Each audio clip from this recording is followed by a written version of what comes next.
I'm Avedis Seferian, President and CEO of RAP, and I wanted to take a moment to thank you for joining me in celebrating this 500th issue of the RAP Weekly Newsletter.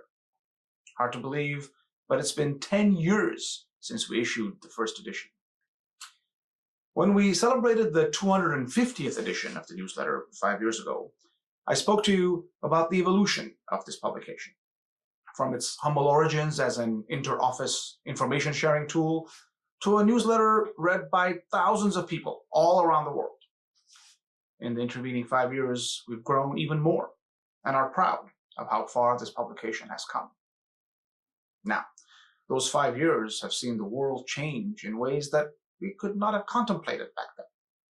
Today, we find ourselves in a world buffeted by shifting political winds in the West, a trade war which could have massive ramifications for sourcing practices, a euro with an uncertain future between internal challenges and the question of Brexit, to an ascending East with wage levels and purchasing powers rising, led by improved productivity and working conditions, with the massive strides in worker and building safety made in Bangladesh being just one example.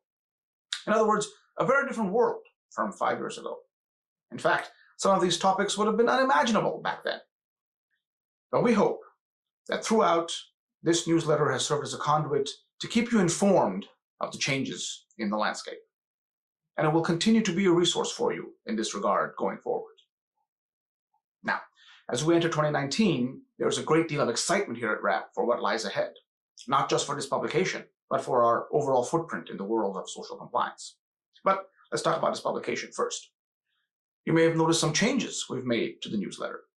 We have freshened up the overall look and feel to enhance the reader experience. This is a newsletter after all, so we will lead with the headlines.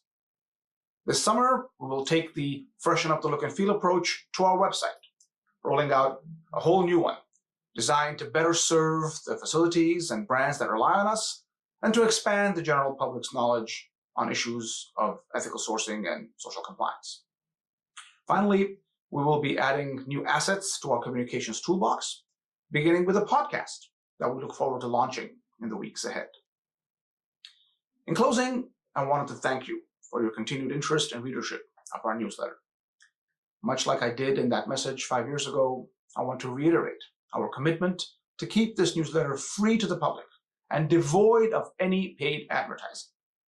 We have not, and we will not, view the RAP Weekly as a revenue-generating platform, but instead as a means to keep you in touch with what is happening in the world of responsible sourcing. Our subscription database continues to grow, and I encourage you to forward this newsletter to anyone you think would find it useful. As developments and attitudes in the world of ethical sourcing continue to evolve, we will strive to keep you abreast of the issues and on top of the trends, no matter the circumstances.